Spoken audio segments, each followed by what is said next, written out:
Vou chamar a internet para a gente já começar a falar. Vamos lá. Olá, bom dia! Que coisa linda estarmos juntos nessa manhã de novo. Para aquele que acorda dando pressão ao sol, já estudando a palavra de Deus, fazendo seu devocional, bom dia! Que Deus abençoe grandemente o dia de vocês. Se vocês estão aqui comigo agora, é porque... Oi, Flávia, bom dia! Que alegria estar com vocês. Estamos nessa maratona maravilhosa, eu já estava com saudade de vocês. Deixa eu pegar minha Bíblia. Estava com saudades de vocês. Bom dia! Estamos numa maratona de falar aqui sobre a palavra de Deus. Esse programa se chama ATT. É um programa que a gente vincula direto numa rádio. Essa rádio está vinculada numa rádio web, né? Nós temos no link da bio a possibilidade de podermos acessar essa rádio, né? Ela tem 24 horas de louvor.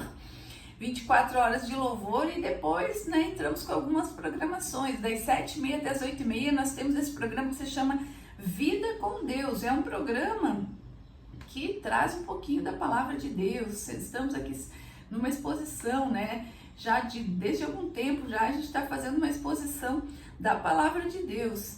Estamos então, né? Hoje nós vamos falar o que, Janice? O que você está falando? Eu estou falando das parábolas. Gente, eu estou estudando as parábolas e de verdade tem sido assim um desafio para mim, porque é muito complexo o negócio. Eu achei que era mais fácil, achei que era uma historinha. Na verdade, parábola não é historinha nenhuma. Parábolas são códigos preciosos e profundos que Jesus falava, né? Por que Jesus falava por parábolas? Porque não era para todo mundo, né? Não era para todo mundo ouvir. Então, nas parábolas de Mateus, a gente tem as parábolas do reino ali no capítulo 13, nós temos 7 parábolas. E essas parábolas são parábolas para o reino. Então, as 4 primeiras ele falou para todos juntos. E depois, as outras 3 ele falou mais intimamente com seus discípulos. Então, e ele, né, são códigos profundíssimos. Essa parábola que nós vamos ler hoje é muito profunda. A gente pensa, nossa, Janice, são 2 versículos, sim. Não imaginava que seria de uma profundidade.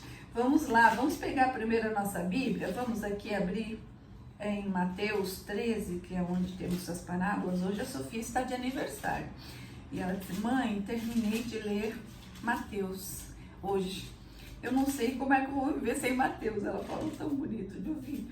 Eu disse, filha, agora vai para Marcos, vai toca a vida, hein? Vai para frente. Nós vamos falar hoje da parábola, da pérola de grande valor. Isso está em Mateus 13, 45, 46. Vamos fazer uma oração? Tava com saudade de vocês. Passei alguns dias fora, né? A gente tem que cuidar da família também. Passamos dias cuidando da família, cuidando da saúde, cuidando das coisas também de casa. Mas não deixei vocês por nenhum minuto no meu pensamento aqui, dizendo, Senhor, eu tô falhando com aquilo que eu tenho que fazer, que é falar com as pessoas que querem lhe ouvir. E vamos orar então para a gente abrir o nosso dia. Pai amado, Pai querido, estamos diante de Ti novamente, Senhor, para falar da Sua palavra, Pai. Como estamos felizes e gratos pelo dia de hoje. Um dia cheio de glória, cheio de bênçãos. Um dia que o Senhor nos deu com novas ferramentas para que a gente possa de verdade fazer Seu ídolo, Pai. Te pedimos que o Senhor coloque Seus anjos em volta dessa programação, das tecnologias, desse lugar e também onde está cada um, Senhor. Que cada um receba conforme aquilo que ele precisa. E, Senhor, tire tudo aquilo que esteja impedindo que as pessoas acessem aquela Sua palavra que a gente vai falar. Hoje é um código profundo, Pai. Então, abre o nosso coração, nossa mente, para que a gente receba essa palavra, para que a gente entenda e para que a gente seja edificado por ela. Em nome de Jesus, amém. Amém, amados? Vamos primeiro fazer a leitura da parábola.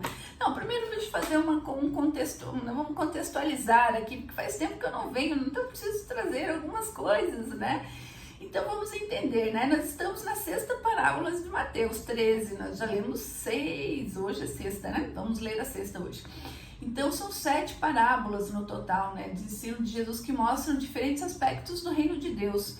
E essa parábola, ela se destaca porque ela tem um imenso valor para a igreja, para a igreja de Cristo. Essa parábola ela não está nos outros evangelhos, né? Nós tivemos algumas parábolas que estavam em 3 evangelhos, em 2 evangelhos. Os evangelhos são Mateus, Marcos, Lucas e João, né? Mateus fala mais do reino, Marcos fala mais Jesus como servo, Lucas fala, né, trata Jesus como filho do homem, filho de Deus. E o João, ele tinha uma visão mais apocalíptica, né? Mais do sobrenatural de Jesus, assim. Então, mas as parábolas, algumas se repetem pelo menos nos 3 evangelhos, né? A gente viu a parábola do trigo do joio se repete, então, mas essa que estamos falando, que está no evangelho de Mateus, ela não está nos outros evangelhos, porque o Mateus, ele falava diretamente com os judeus e não com os gentios, né? Marcos e Lucas pregavam para os gentios que não eram os judeus. Então, eles tinham uma conotação diferente, era até mais fácil pregar para os gentios, né? Porque eles não tinham todas aquelas coisas antigas da lei de Moisés. E Mateus teve um trabalho mais sério aqui, porque, né, Mateus pregava para os judeus que já vinham com toda a lei de Moisés dentro da cabeça deles. Então, e também os judeus não acreditavam, né, que Jesus Cristo era o Messias. Só depois de algum tempo que eles acreditaram, depois de terem vivido grandes coisas. Mas nesse tempo, onde Jesus estava falando da parábola, eles não acreditavam que aquele que falava com eles era o Messias. Então, quando Mateus escreveu, ele conta aqui a história, ele vai contando, né? Mateus era aquele que escrevia tudo, né? Existe até algumas curiosidades sobre Mateus, achando até que ele era, né? Ele tem tanta riqueza de detalhes que não era comum uma pessoa daquele tempo fazer assim, a menos que ele tivesse, né? Habilidades aí distintas por conta de alguma outra função, né? Talvez um autismo, alguma coisa assim, porque ele tem riqueza de detalhes que nós, né, não temos normalmente, assim, ele é muito rico, assim. Mas vamos lá. Então, vamos falar vamos falar um pouquinho das 7 parábolas do reino. A primeira parábola é a parábola do semeador. Não foi nessa ordem que eu li para vocês, porque eu me enrolei na ordem, mas eu vou falar na ordem que eu coloquei aqui, que está na ordem da Bíblia. A parábola do semeador está em Mateus 13, né? De 3 a 9, depois Jesus explica essa parábola de 18 a 23.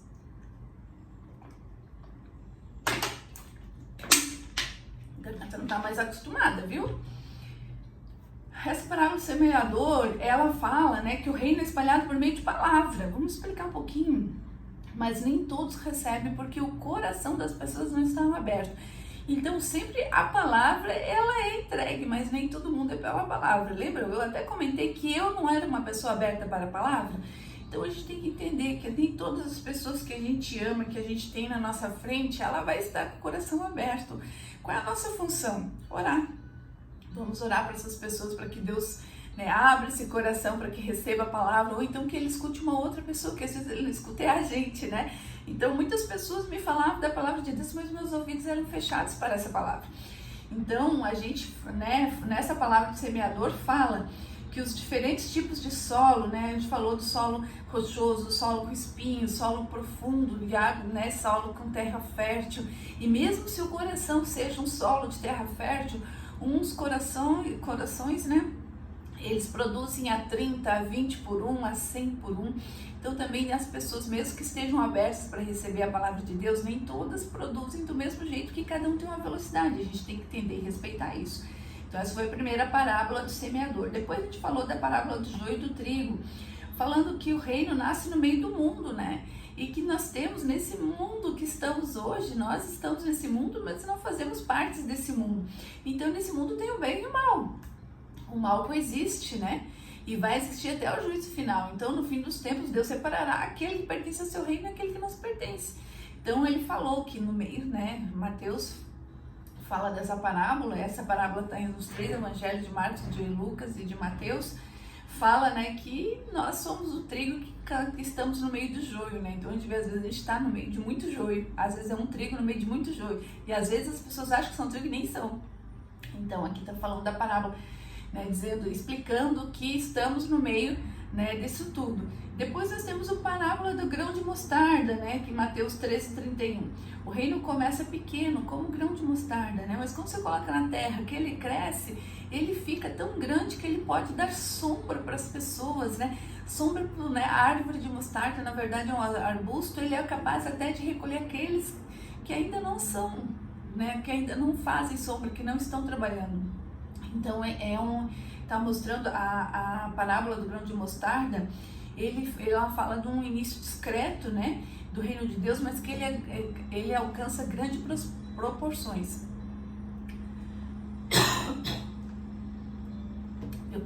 Viu como exercício físico faz falta? Hoje eu não queria ir para academia, mas vocês veem que até a minha voz já está sentindo, porque faz tempo que eu não converso.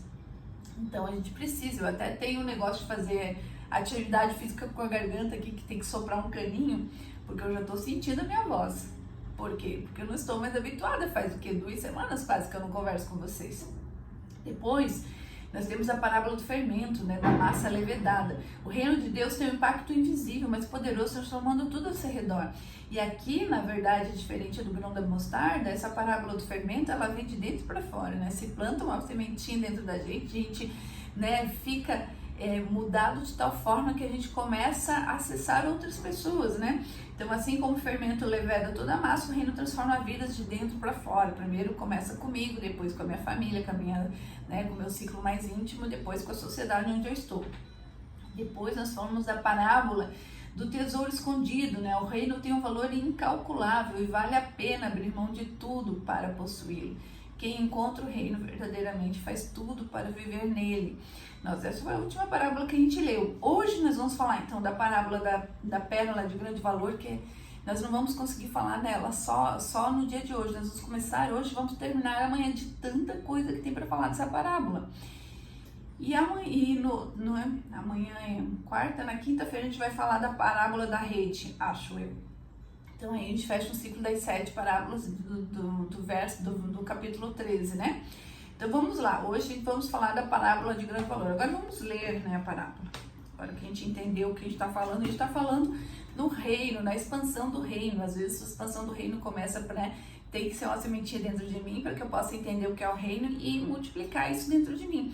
Ou, né, já tenho o reino dentro de mim, agora eu preciso falar com as pessoas pela palavra, né, como fala aqui na parábola do semeador, semeando a palavra, ou, né, o grão de mostarda aqui sendo sombra para as pessoas. Às vezes as pessoas não conhecem a palavra de Deus, mas ela escuta uma palavra minha, num dia desse vai escutar uma palavra minha e vai confortar o coração dela, e essa pessoa vai buscar mais informações. Então aí isso entraria dessa forma, né, um exemplo da parábola do grão de mostarda. Então vamos lá, parábola da pérola, Mateus 13:45. Agora que eu me lembrei que eu tô sem o microfone, meu Jesus, vamos lá assim mesmo.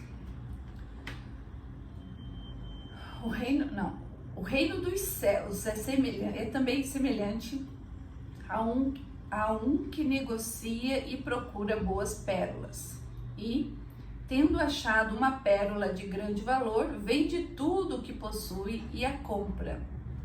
Olha só, o reino dos céus é também semelhante a um que negocia e procura boas pérolas. Vamos entender. Vocês perceberam que tá cheio de desafio hoje aqui, né? Já para eu ligar para a Fernanda, que não foi fácil hoje. E olha que eu já me preparei por bons dias para fazer isso. Então vamos primeiro falar de umas coisas aqui que eu não tinha falado ainda, que eu estudei agora nesses últimos dias. Aqui vamos falar um pouquinho dos 3 aspectos do reino dos céus. Lembra que a gente falou o reino dos céus, o reino de Deus? O reino de Deus, a gente falou em outros programas, né? O reino de Deus é antes da formação da terra, né? Antes da construção da terra. Então é da eternidade a eternidade o reino de Deus. E o reino dos céus é dentro da terra. Então seria, né? Nós estamos falando aqui quando ele fala o reino dos céus, e a gente já explicou que Mateus usa dos céus porque ele não fala muito na palavra Deus, porque como ele pregava para os judeus, né, os judeus não gostavam muito, ele tinha receio de colocar a palavra Deus porque confrontava muito, né, Os judeus não acreditavam que tudo estava acontecendo na frente deles e eles não percebiam. Então, nas parábolas de Mateus, ele sempre vai falar no reino dos céus. Nas parábolas de Marcos e Lucas, ele fala no reino de Deus. Mas o reino dos céus está dentro do reino de Deus, então tá tudo ok, né? Então, só para a gente entender. Então, Mateus sempre vai falar reino dos céus. E aí, nós vamos entender 3 aspectos do reino dos céus, então. Primeiro, a aparência, né? A parábola sempre começa, as parábolas, né? Nessas parábolas que sempre vai começar. O reino dos céus também é semelhante. O reino dos céus é semelhante. Por exemplo, a parábola anterior do tesouro escondido fala assim: o reino dos céus é semelhante a um tesouro escondido. Então ele começa a parábola sempre o reino dos céus. Aqui parábola do joio e do trigo. Outra parábola ele se propôs dizendo: o reino dos céus é semelhante. Então ele começa dizendo assim, vamos entender. O reino dos céus é semelhante. Então, 3 aspectos do reino para a gente entender. Primeiro, aparência. As parábolas representam a forma de como o reino de Deus é apresentado ao mundo. Então, por isso que Jesus começa, o reino dos céus também é semelhante. Também é semelhante, quer dizer, o reino dos céus também é semelhante a um comerciante que buscava boas pérolas. Então, nós temos 3 aspectos fundamentais do reino dos céus. Primeiro é a aparência, né? E as parábolas, elas representavam a forma de como o reino de Deus é apresentado ao mundo. A realidade. Então, a aparência. Como é que o reino, Janine, o reino dos céus, como é que é? É semelhante. O reino dos céus é semelhante às coisas que acontecem aqui, como se fosse um paralelo. Então, nós temos 3 aspectos que eu falei: aparência, realidade e manifestação. Então, a aparência, ela né? O reino dos céus aparece, né? É semelhante. Então, aqui as parábolas vai nos mostrar que o semelhante é o quê? Realidade, né? A igreja é a expressão real do reino, pois Cristo já governa sobre os escolhidos. Por exemplo, eu já entendi que Cristo governa a minha vida, então é uma realidade. Então, o reino dos céus hoje é uma realidade na minha vida, porque eu já deixei ele, né, entrar dentro de mim e dizer: Senhor, faça conforme a sua vontade. Então, para mim, ele é uma realidade. Mas para mim, meus parentes, ele não é uma realidade. Ele não é nem uma realidade, nem uma aparência, nem uma manifestação. Então, o reino dos céus é meio complexo. Eu vou confessar para vocês que para mim foi difícil entender isso. Ainda fico pensando nisso que eu estou falando. Então, as parábolas, primeiro, são as ilustrações do reino. Então, quando eu digo a realidade do reino, Cristo já existe dentro de mim. Então, eu já consigo ter, né, a realidade dentro de mim. E a manifestação do reino será no futuro, quando Cristo retornará para reinar visivelmente na terra. Então, as 3 características, né? As 3 aspectos do reino do céu. O primeiro é a aparência, por isso que a gente precisa entender o que está dizendo aqui. O reino dos céus também é semelhante. O reino dos céus também é semelhante. Então, ele se parece com isso que nós vamos falar. A realidade já está dentro de mim, porque eu já aceitei Jesus, já entendo que a minha vida é dele, então eu tenho uma realidade, eu sou uma expressão do reino já. A minha vida, a minha casa aqui, eu e Sofia somos a expressão do reino. Estamos tentando viver todos os dias dentro do reino. Então o reino não é algo que tá lá na frente. Não, eu já vivo o reino dentro de mim. Então eu tenho a realidade. E a manifestação para todos, vamos ler aqui, que aqui diz alguma coisa bacana. Os vencedores se reunirão com ele. O terceiro aspecto do reino, o reino é completamente manifesto, isso é, ele acontecerá quando Jesus voltar. Ele se assentará no trono e reunirá sobre toda a terra. Os vencedores se assentarão com ele, e todas as nações terão debaixo do seu domínio. Então, o reino de Deus já foi revelado em aparência através das parábolas. Então, ele está falando, o reino de Deus é semelhante. Então, através das parábolas, a gente começa a enxergar, e tem várias parábolas. O reino já é realidade no coração daqueles que creem e será plenamente manifestado quando Cristo voltar. E aí, será que tu já faz parte desse reino? Será que a gente já tem, né? Será que já tem alguém que governa a nossa vida? Porque assim, nós temos 2 senhores, né? o Senhor da luz ou das trevas. Aquela piada ridícula que as pessoas falam assim, né? Ou não tem meio grávido, ou se tá grávido ou não se tá grávido. E é exatamente isso, não tem eu estou no meio, no muro, pezinho no muro. Né? Se você não sabe onde você tá, eu já tenho aqui para te dizer que infelizmente você não tá no lugar melhor que tem. Então, se você é convicto que você, não, Janice, eu já recebi Jesus, eu entendi como é que recebe isso. Lembra? A gente já falou. Lá em Romanos 10:9 fala que se tu com tua boca você confessar Jesus Cristo e com o teu coração você crer de verdade que Deus o ressuscitou do mundo dos mortos, né, para nos salvar, para nos dar vida eterna, então você será salvo. Se você falar isso, e com a boca eu tenho que falar, e aceitar, e aí depois que eu aceito, eu vou falar isso mais tarde, depois que eu aceito, eu vou ser uma pérola de grande valor, e aí eu tenho que caminhar nos caminhos certos do meu Senhor. Aí sim, eu estou dentro desse aqui, dessa gente aqui que está andando no reino, né, que está sendo governado e não está no caminho, né, caminho do céu ou da luz, da luz ou das trevas, né, temos que saber onde a gente está. Vamos entender a parábola. Que desafio hoje, hein? É uma lição isso, né? Que a gente não pode só parar de fazer as coisas, né? Tudo tem que exercitar, inclusive a voz. Tudo tem que ser exercitado, a mente, né? Se a gente para de ler e estudar, a gente esquece.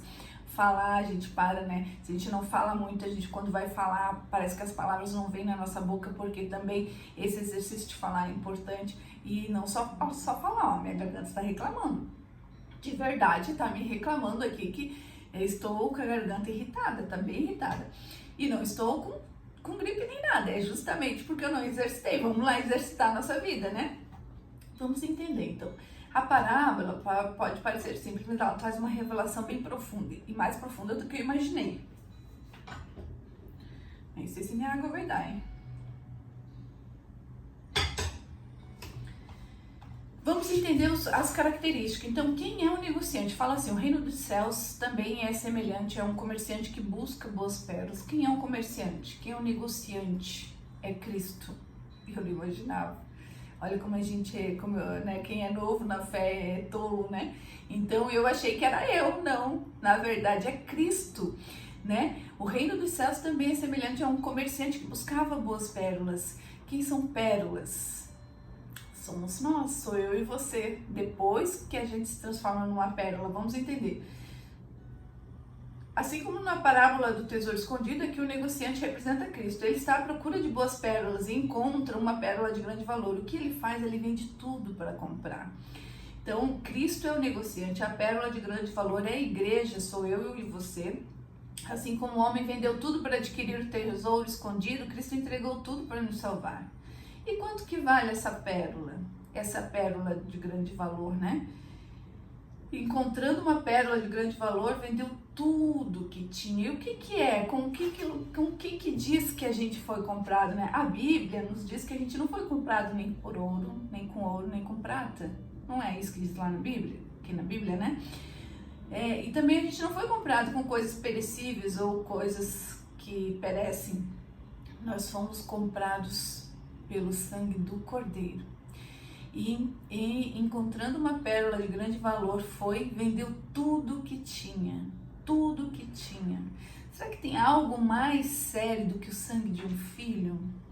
Será que tem algo mais valioso do que o sangue de um filho? Vamos pensar em nós.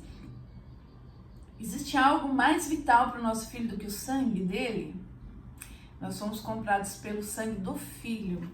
Vendeu tudo o que tinha e nos comprou. Olha que coisa mais linda isso. Essa pérola, você e eu, vale o preço do sangue do Filho de Deus.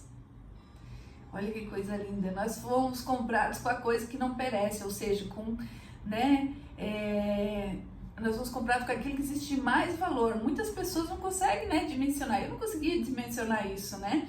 Mas o Espírito de Deus está tentando nos dizer o seguinte, querido, amado, você foi comprado ou comprada com o sangue do Filho.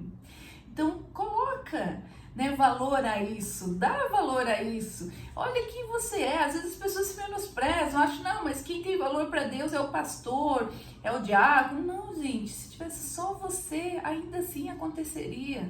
Se tivesse só você nesse mundo, ainda assim Jesus iria fazer o que ele fez, porque não importa se é 1, se é 10, se é 1 milhão. Ele sempre volta para aquela ovelha. A gente lê isso na palavra.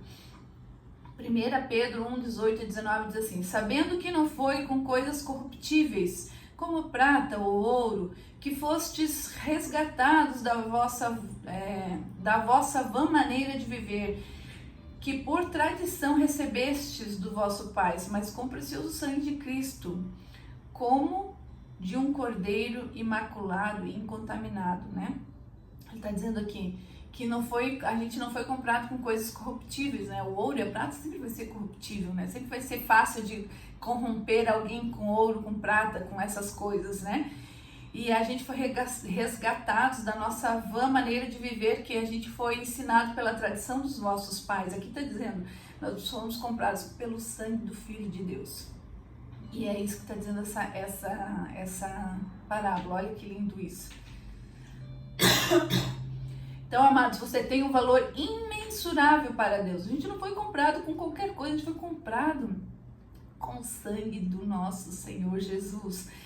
Então, creia nisso. Você é uma pérola preciosa para Deus. E ainda que você não crê, Ele te recebe com amor, Ele te valoriza, Ele valoriza você em tudo que tu faz. Então, faça isso você, valorize-se também. E valorize as pessoas que estão próximas de você. Né, que sejamos aquele que vai fazer conforme, né, tenhamos essa centelha de amor de Deus, né? Quando Ele nos comprou com o sangue do Filho, Ele deu o maior bem que existia na terra, existia no mundo, no universo. Ele deu o sangue do Filho dele para nos comprar, para nos livrar, né, do sofrimento, né, do sofrimento que iríamos sofrer pela eternidade. Então Ele disse: vem, filho, eu quero você. Então, para todos Ele queria todos dentro desse círculo, mas nem todo mundo, né? A gente viu lá na palavra, na parábola da semente, né? Que nem todo mundo tem o coração aberto. Uns têm solo rochoso, outros solo espinhoso, outro, né?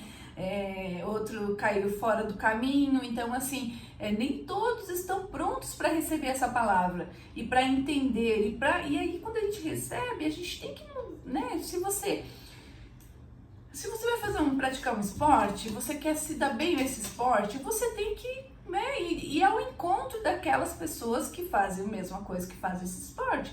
As pessoas praticam, né, 2, 3 vezes por semana, talvez mais, elas fazem uma alimentação adequada, elas dormem uma quantidade razoável de horas. Então as pessoas fazem aquilo que elas têm que fazer para receber, né, o benefício e chegar no foco que ela quer. A mesma coisa é estar na vida, né, voltado a Deus. Quando a gente aceita e crê nesse milagre da cruz, a gente começa a andar conforme aquelas pessoas. A gente tem que deixar de pecar. A gente não... E assim, é tão incrível que não é... eu não vou mais mentir. Eu não vou mais mentir. Não vou deixar de mentir porque eu agora acredito né, na palavra do nosso Senhor, acredito no milagre da cruz, acredito que agora eu sou salvo. Não, eu não vou mentir porque Deus arrancou de dentro de mim a mentira e colocou a verdade. Eu não vou mentir porque arrancou de mim a vontade de furtar e colocou a vontade de trabalhar. Foi arrancado de mim essas coisas. Se você, por um acaso, é cristão ainda, já é cristão, mas ainda sente vontade de fazer coisas alheias àquela que diz a palavra de Deus, né? Falar, né? Às vezes no meio tá te fazendo com que você fale palavras torpes, né? Palavrões, ou de forma chula, ou se expressar de forma que não condiza com aquilo que você, né, deveria viver. Você tá mentindo, você tá furtando, você tá enganando. Então tem que entender, você ainda não tem aquela árvore do Espírito Santo dentro de você, ou se tem, você está entristecendo. Fala lá em Efésios 4:30, não entristeceis o Espírito Santo de Deus. Você recebeu ele, e se você está andando, né, sempre contra aquilo que é para fazer, ele como se uma criança, um pai triste, ele virou as costas para ti, e você infelizmente não vai estar colhendo a prosperidade que Deus deu. para aqueles que vão seguir, né? Que Deus promete para aqueles que vão seguir o caminho. Então, na verdade, o que essas parábolas todas falam? O que essa lei toda fala? O que a Bíblia fala? A Bíblia nos ensina a sermos corretos, para que a gente possa de verdade acessar tudo aquilo que Deus tem de bom para nós, né? Já existe aqui, digamos que aqui em cima tá o negócio, né? Tá tudo que Deus quer para nós está aqui, ó. Mas eu não consigo acessar ainda. Por que eu não acessei? Porque eu não estou pronta. É a mesma coisa, né, que a Sofia, que fez aniversário, tá fazendo aniversário hoje de 13 anos. Eu posso dar uma BMW para uma Ferrari para Sofia? Se eu tivesse toda a condição do mundo e fosse multimilionária, você poderia? Poderia, porque eu teria condições de dar, mas eu daria para minha filha um carro que poderia, né, que com certeza ela não conseguiria sair sem se machucar, nunca faria isso. Assim é Deus, Ele não vai dar as bênçãos que a gente quer se a gente não está preparado. E as parábolas vêm nos dizendo assim, ó, o reino dos céus também é semelhante a... E agora Ele está mostrando, está trazendo a luz. Porque todo mundo quer o reino dos céus, mas ninguém quer se mexer para fazer o negócio certo, para acessar. Então nós precisamos, agora nós estamos entendendo essa parábola, porque essa parábola ela vai chegar lá na Nova Jerusalém, gente. Essa parábola ela não para aqui, é algo tão incrível que tem nessa parábola. Então a gente precisa pedir, Senhor, me dá abertura mental, que os meus neurônios se entendam, me dá pelo fruto do Espírito. Senhor, venha me ajudar a entender isso aqui, é o que eu tenho pedido. Senhor, meu Deus, isso aqui é muito além do que eu imaginava. Então peçam isso. E a Bíblia, na verdade, como eu estava falando para vocês, é uma manual de instrução de uma vida correta. Todo mundo sabe, né? Outro dia eu estava ouvindo até, uma coisa que não tem nada a ver aqui, mas até a Anitta, né, tá correndo uns vídeos dela aí. Eu, na verdade, perdi um tempo para ver um vídeo pequenininho, que ela falando que existe um vazio muito grande, que ela tem tudo, mas existe um vazio. Claro que existe. Ela entregou a vida dela para outra pessoa, que tá errado, ela não vai, ele só vai, o Deus que ela entregou a vida dela só vai querer e não vai dar nada. Por isso que é vazia por dentro. Quando você tem essa sensação de que tu estás vazia, porque aquilo que está dentro de você está te consumindo, ele está te roubando, tirando a tua alegria, tirando porque na verdade o inimigo veio para matar, roubar e destruir. Então, se você não está dedicando a tua vida para Deus, você está dedicando a tua vida para outra coisa, outro Senhor.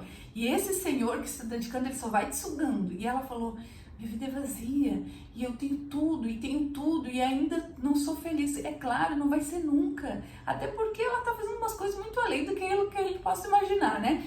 Mas esse vazio é justamente porque o Senhor que ela está doando a vida dela, ele vai só consumir, ele vai tirar tudo dela, e vai tirar. Então é triste, né? Mas a verdade está aí para quem quiser ouvir, quem tenha ouvido, né? Quem tem ouvidos que ouça. Fala aqui também uma parábola. Aqui, ó, quem tem ouvidos para ouvir, que ouça, na parábola, Mateus 11, 13, a parábola do semeador, 13, 9, quem tem ouvidos para ouvir, que ouça. Ele está dizendo assim, ó, se você quer de verdade que funcione, faça. Ele não está dizendo só para você ouvir, está dizendo para você fazer. Que ouvir e não fazer nada não quer dizer a mesma coisa que você não ouvir. Então, quem tem ouvidos para ouvir, que ouça. A palavra está aí, o tempo está aí, o tempo é hoje, não é amanhã, o tempo é hoje de nós ajustarmos. Vamos voltar aqui, né? Então, você tem um valor imensurável para Deus. A gente não foi comprado com ouro nem prata, mas a gente foi comprado com aquilo que tem mais valor em todo mundo, que é o precioso sangue de Jesus Cristo. Então, entenda o teu valor. Entenda, você é uma pérola preciosa.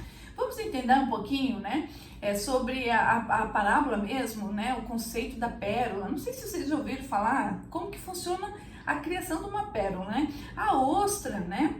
A ostra é um ser vivo, óbvio, e ele fica dentro de uma concha, né? Fechada. Ela é muito sensível, um bichinho muito sensível, mas ela se protege com aquela concha. Aquela concha não é viva, né? São detritos de areia e aí faz uma capinha nela. Então o bichinho vivo tá ali dentro. E por algum motivo, alguma coisa aconteceu que ela deu uma aberturinha muito de leve e entrou um grãozinho de areia. Quando entra um grão de areia dentro de uma ostra, a gente não consegue ver, mas ela é microscópico, né? O grão de areia é como se fosse um cristal de vidro. Ele é todo pontiagudinho assim. Mas ele é tão pequenininho que a gente não pensa, meu Deus, uma coisa tão pequena faz um negócio, um estrago tão grande faz. Então ela é cheia de pontinhos assim e a ostra começa a liberar um líquido que vai como se fosse o líquido fosse encapando as pontinhas. as pontinhas da areia, deixando de ser estrela. Então ela vai encapando e vai formando um círculo, né? Vai como se fosse encapando as pontinhas, aquele líquido vai forrando e vai formando, em vez de ser uma estrela cheia, né? O grãozinho de areia ser uma estrela cheia de pontas que vai machucando a outra, vai formando um círculo, e um círculo que é precioso. Aquela secreção, ela vai ficando endurecida e vai se transformando numa pérola preciosa. Olha só. E por que Jesus usou uma pérola, né, né, uma ostra, para nos explicar? É semelhante como um comerciante que buscava boas pérolas, encontrando uma pérola de grande valor, foi e vendeu tudo que tinha e encontrou. Então, vamos falar, onde que vive a ostra, né? A ostra vive no mar, fechada dentro de uma concha. O mar, lá em Apocalipse 20, 13, ele tem uma simbologia de morte. Eu não sabia disso. Representa o mundo caído, corrompido pelo pecado. Então, lá em Apocalipse 23, diz assim: o mar entregou os mortos que nele estavam. A morte e o inferno entregaram os mortos que nelas haviam e foram julgados, um por um, segundo as suas obras. Então, o que está dizendo aqui na nossa parábola, né? Aonde que vive a ostra? Ela vive no mar. O mundo jaz do maligno. Essa parábola, ela está todo o tempo ligada com as palavras de Apocalipse. Olha que incrível. E, na verdade, ela foi escrita por Mateus. E se a gente vai olhar, ela vai estar se ligando todo o tempo com Apocalipse. E eu vou falando. Por isso que nós não vamos conseguir falar tudo hoje. Então, o mar representa o mundo caído. A ostra simboliza o Cristo que veio ao mundo para nos resgatar. A ostra, né? Colocou, né? E o grãozinho de areia é o quê? Somos nós, os pecadores, os que causamos dor a Cristo na cruz. Quem que causou? Gente, será que Jesus não podia sair daquela cruz? Ele mesmo falou para Pôncio Pilatos, ele falou assim: se eu quisesse, eu pedia para o meu pai, ele mandaria uma legião de 12 anjos, né? 12 legiões de anjos para me tirar daqui. Mas ele entendeu que eu e você não conseguiríamos, né? Não seríamos salvos, mesmo que a gente já nasceu com uma, né? Nossa natureza já é pecaminosa. Nós já, né? Se não tivesse aquela, né, a situação da cruz, nós todos iríamos estar queimando no fogo do inferno no dia do juízo final. E não tinha outra solução para nos salvar, né? Porque na verdade, por que nós teríamos que ser salvos? Né? Lá em Adão e Eva, né? Adão, quando não vigiou a Eva, porque Deus deu uma ordem a Adão, ele não vigiou a sua esposa, a Eva foi lá e cometeu o pecado, aquele pecado de comer a maçã do fruto, que foi pro fruto proibido da árvore da vida, né? Da sabedoria. Então, o que aconteceu? Eles foram expulsos lá, né, do Éden, do paraíso. Então todos aqueles descendentes do Adão e Eva, que somos nós não viemos do macaco, ok? Então nós viemos de Adão e Eva. Eu pelo menos não vim, não vou mexer com a parentela de ninguém, mas eu não vim do macaco, eu vim de Adão e Eva. Então todos nós éramos filhos, né, filhos da desobediência, né? E aí estávamos caídos, direcionados pela ira do Senhor. Então todos aqueles que foram filhos da desobediência, que foram filhos de Adão e Eva, né, Deus tinha a ira, porque somos todos desobedientes. Por isso que fala, né, que a gente naturalmente, a nossa natureza é pecaminosa. Quando Jesus veio, e aí como é que fazia? Tinha o povo de Deus, que Deus fez uma aliança com o povo, né, de Abraão lá. Então o povo de Deus eram os judeus e os gentios, aquele mundo era de resto de gente, não era o povo de Deus. Como que as pessoas buscavam a Deus, né, já que nós éramos os filhos da desobediência? Eles iam, né, congregar num lugar, numa igreja, num lugar lá. Então os gentios ficavam num lugar, tinha uma parede, daí vinham os judeus, tinha uma parede, aí tinha o Santo dos Santos, onde ficavam, né, o sumo sacerdote. E só o sumo sacerdote conseguiria entrar lá dentro do Santo dos Santos, que era o lugar onde tinha acesso com Deus. E Deus falava com o sumo sacerdote, que falava então com os judeus, que falavam então, né, então havia separações.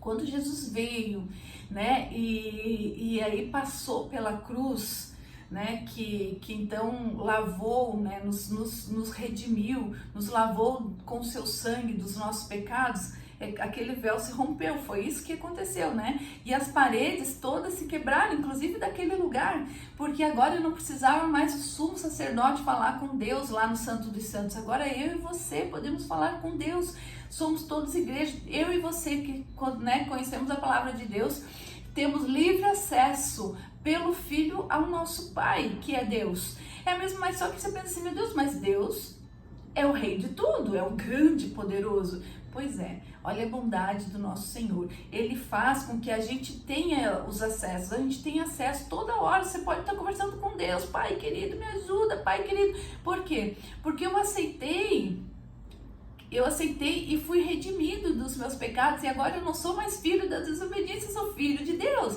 A gente leu lá em Efésios fala, né, que o mistério de Deus, qual era o grande mistério de Deus para todos? Era formar a igreja, é dizer que não só o judeu, mas todos os gentios, todos iriam se formar como igreja e sermos filhos. Imagina, isso é para todos aqueles que têm um coração que é receptível para essa palavra.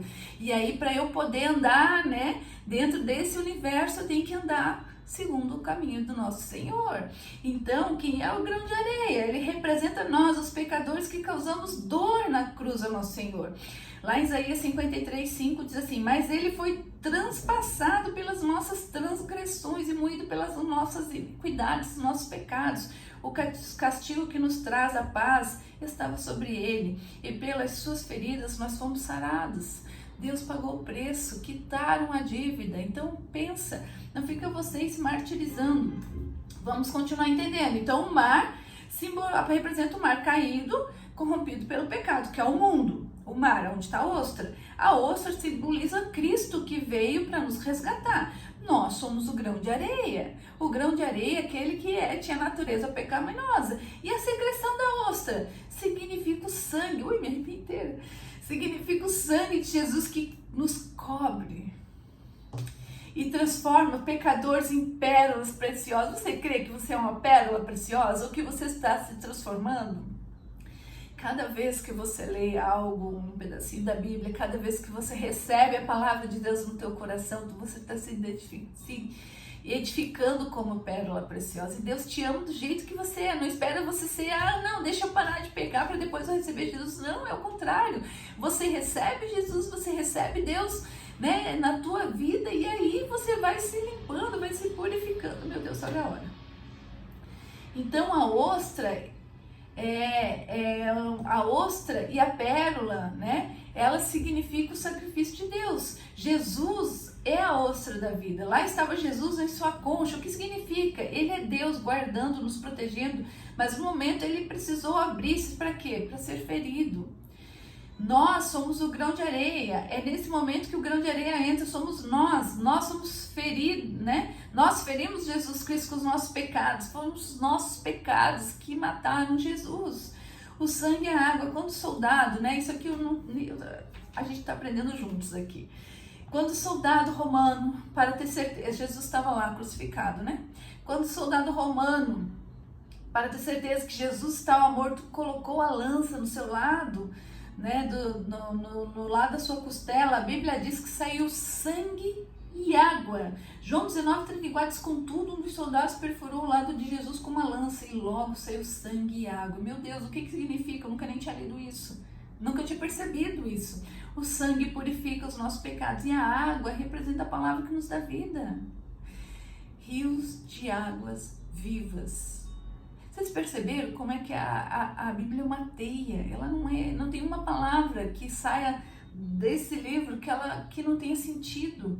Então a água representa a palavra, a transformação de grão de areia para pérola preciosa. Olha que maravilhoso isso! Quando o grão de areia entra na ostra, começa a machucá-la.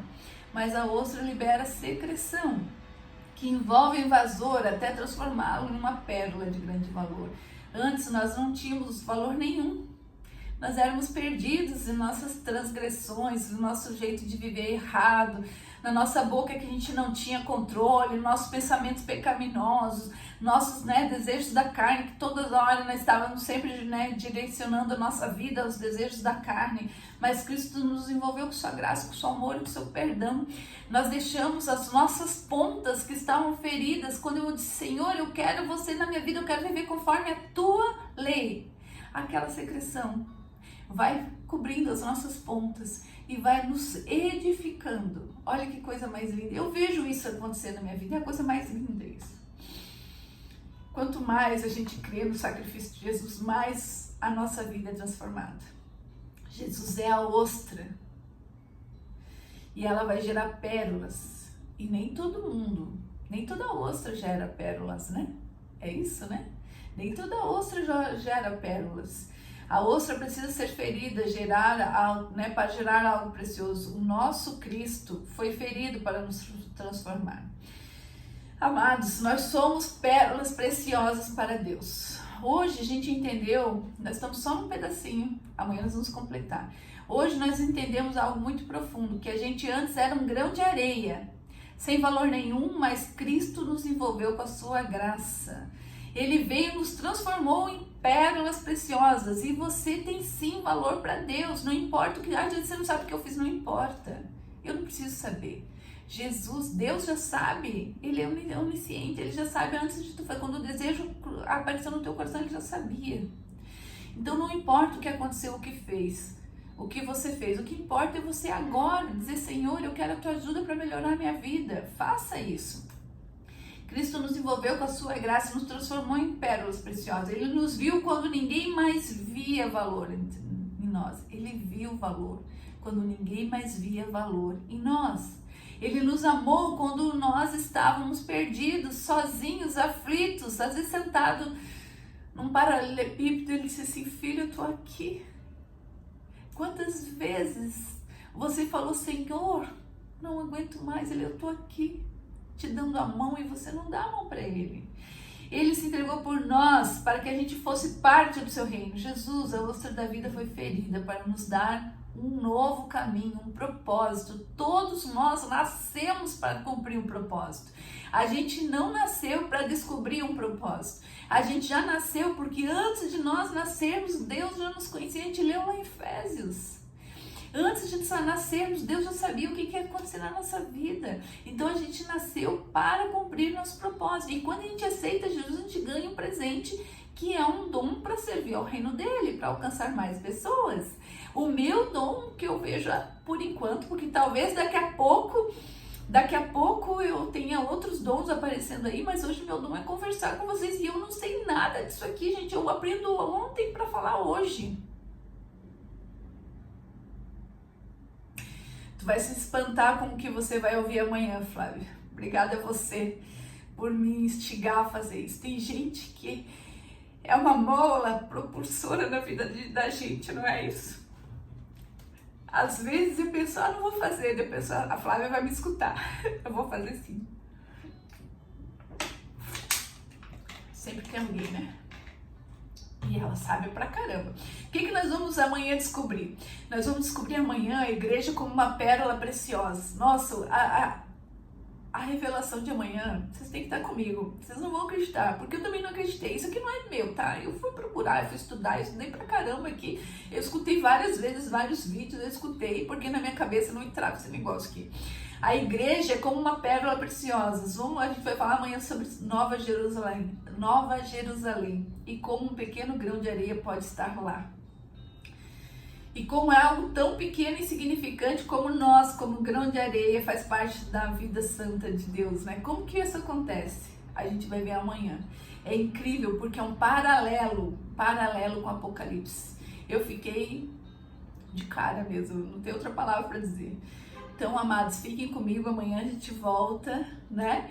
Estou feliz de estar aqui com vocês. Obrigado, Flávia, por você me incentivar. Obrigada por aquele que escutou isso aqui. E assim, tinha mais coisas escritas aqui, mas é a palavra de Deus, são 2 versículos, né? O reino de Deus também é semelhante ao comerciante, que é Cristo, que veio buscar você, que é um grão de areia, para transformar numa pérola preciosa. E o que ele fez? Ele vendeu tudo que tinha. Deus deu tudo que tinha por você. Deus deu o sangue do filho dele por você. Então faça o dia de hoje valer a pena. Porque tu não foi comprado por 30 moedas de prata, que nem Judas fez, né? Vendeu Jesus. Você foi comprado por aquilo que tinha mais, que tem mais valor. O que tem mais valor para você hoje, que tem filho? O teu filho, o sangue do teu filho. Então tu foi comprado por esse. Amém? Então que Deus abençoe grandemente vocês. Amanhã a gente se vê na continuidade disso aqui. Amanhã a gente fecha o entendimento dessa parábola que é extremamente profunda. Que Deus nos abençoe e você entenda que é só hoje. É só por hoje. A gente vai fazer o nosso melhor. É só por hoje. A gente vai entender e vai colocar essa palavra. Pense nessa palavra. E amanhã a gente continua. Amém?